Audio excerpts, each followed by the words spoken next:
Donc ma spécialité, elle est un peu en dehors de ce que je vais te présenter, mais c'est quelque chose qu'on est en train de développer dans l'équipe en collaboration avec des experts en réalité virtuelle, et donc qui est utiliser un petit peu les outils dernière génération en informatique pour essayer d'améliorer l'exploration, enfin l'analyse d'images biologiques. Donc par rapport aux présentations précédentes, on est plus sur des proto-recherches. Donc ça va être peut-être un peu moins abouti que ce qui a été présenté, mais c'est quelque chose qu'on développe activement aussi dans l'équipe. Donc on est parti d'une problématique qui est que quand on essaye de visualiser une image quelconque, hein, qu'elle soit une image biologique, médicale ou même autre, en 3D sur un écran en 2D, c'est quelque chose qui n'a pas vraiment de sens puisque l'écran va écraser la profondeur.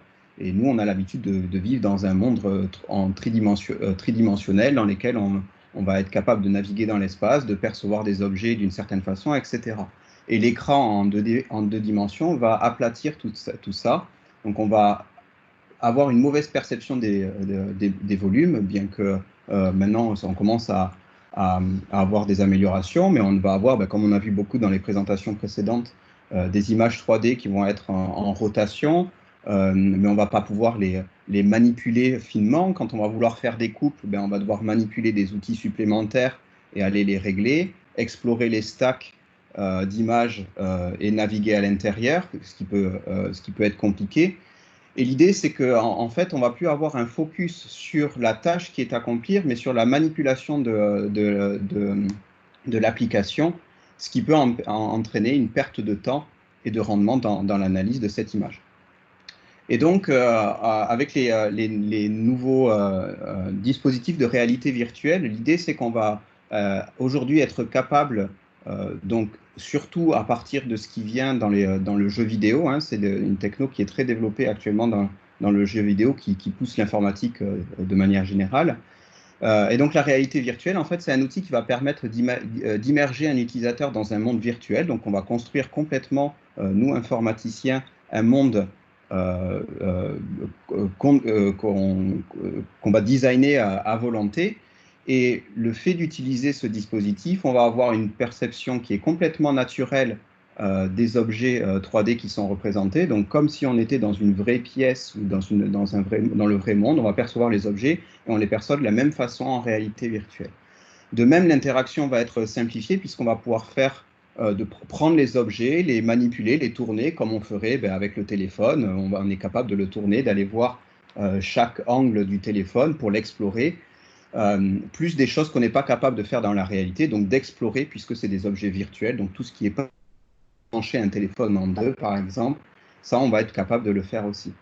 Et du coup, l'idée de cet objet, enfin de cet outil, de la réalité virtuelle, c'est que l'utilisateur ne va plus se focaliser sur la manipulation de l'outil, comme précédemment avec un écran 2D, mais plutôt sur la tâche qu'il doit accomplir.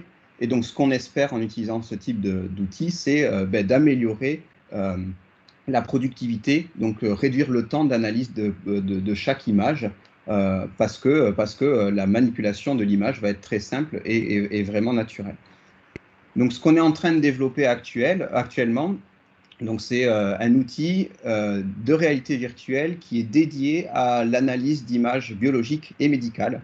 Donc, vraiment focalisé sur les besoins. Donc, il va reprendre un certain nombre d'outils qui ont été proposés précédemment. Donc, ça, je ferai un petit peu une liste non exhaustive de ce qu'on a et ce qu'on va développer.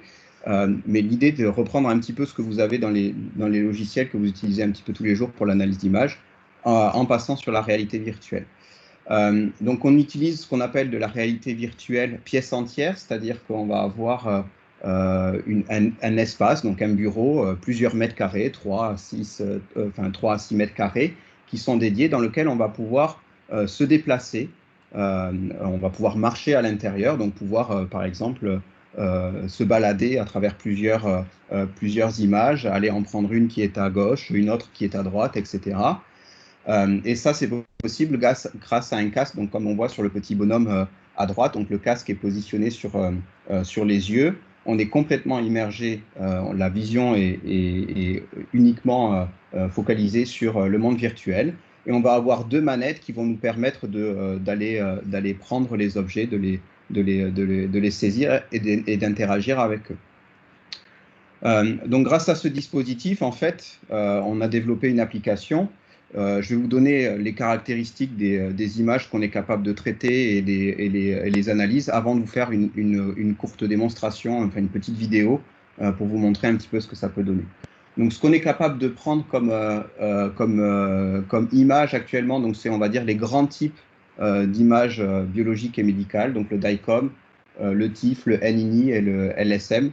On est capable d'en ajouter relativement facilement.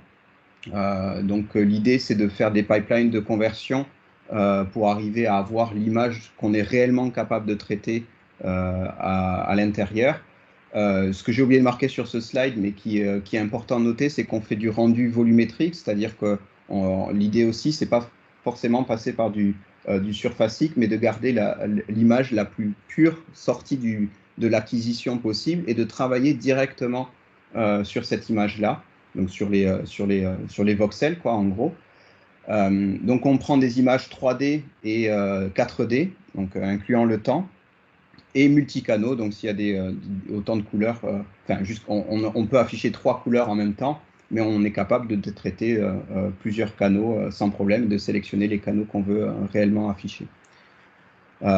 Ensuite, côté outillage, donc bien entendu, on est capable de visualiser ces images. On va être capable de créer des masques, donc si on veut ne sélectionner qu'une sous-partie de l'image à visualiser pour l'exporter, pour faire une analyse a posteriori en utilisant un autre outil, on est capable de le faire. On va être capable, par exemple, de faire du comptage cellulaire, donc pouvoir pointer les cellules une par une et avoir les statistiques sur le nombre qu'on a compté, ce genre de choses. De la segmentation, plus ou moins automatique. Donc pour l'instant, on a des outils de segmentation qui permettent de faire une première segmentation à la main et puis après de raffiner en gommant, par exemple, les imperfections ou en rajoutant les manques qui n'ont pas été faits. On travaille actuellement, donc là c'est en cours de développement, on n'a pas encore tout à fait fini, sur du recalage de volume. Donc vous avez par exemple 2 images qui ont été prises à 2 temps différents et on essaye de recaler sur des features, sur des points qui ont été préalablement sélectionnés. Donc, comme je vous le disais en introduction, c'est un outil qui est en cours de développement, hein, qui reste un proto-recherche. Donc, ce qui est intéressant, c'est que en fonction des besoins que les gens peuvent avoir à travers une démonstration qui peut se faire sur les images, sur vos images issues de microscopie, on est en capacité à développer de nouveaux outils, donc à plus ou moins un court terme, pour arriver à avoir un logiciel qui est le plus complet au final et qui serait utilisable par le plus grand nombre de personnes. Donc pour terminer, je vais vous faire une petite démo de ce que ça peut donner. Donc ici, c'est visualiser comme voit l'utilisateur. Donc il faut vous imaginer que vous avez le casque sur les yeux et c'est ce que vous verriez. Vous voyez un petit peu la manipulation. Donc là, c'est une tête de chien qui a été imaginée par un scanner. Donc on voit vraiment la donnée pure, encore une fois, les voxels. Et donc vous pouvez manipuler l'objet, le prendre, etc. Faire un petit peu tout ce que vous faites, donc du threshold par exemple sur le niveau de gris pour voir les différentes structures qui apparaissent, de la transparence. Vous allez pouvoir voir à l'intérieur, donc là c'est une coupe qui est faite avec la manette. En fait, on va être capable de couper l'intérieur de l'image pour voir chaque couche. Mais vous voyez, la manipulation est quasiment immédiate. Donc on voit très facilement à l'intérieur de manière vraiment naturelle. Donc ensuite, une petite démo de la segmentation. Donc là, l'idée, c'est aller segmenter la canine de mémoire du chien. Et donc, on va aller la chercher en VR, la pointer. Donc là, on est vraiment en 3D. Et après, on a la segmentation automatique qui fait une première sélection qu'on va pouvoir aller raffiner après en gommant les imperfections. Donc là, il y a la même chose avec la mandibule, enfin la mandibule basse du chien, où il y a une segmentation automatique aussi. Il y a juste à aller la chercher, l'objet qu'on veut en VR. Donc là, en fait, c'est de la peinture en 3D aussi. Donc là, on va aller créer un masque et voir un petit peu ce qu'on a peint en affichant que le contenu du masque. Donc c'est la dernière démonstration. il faut imaginer après tous les statistiques, encore une fois, qu'on pourrait avoir sur le nombre de voxels blancs sélectionnés, le nombre, l'intensité lumineuse, enfin la distribution de l'intensité lumineuse, etc. Donc tout ça, toutes ces statistiques qui sont en cours de développement, donc ils ne sont pas forcément encore visibles sur la démo, mais à court terme, ça, ce sera disponible.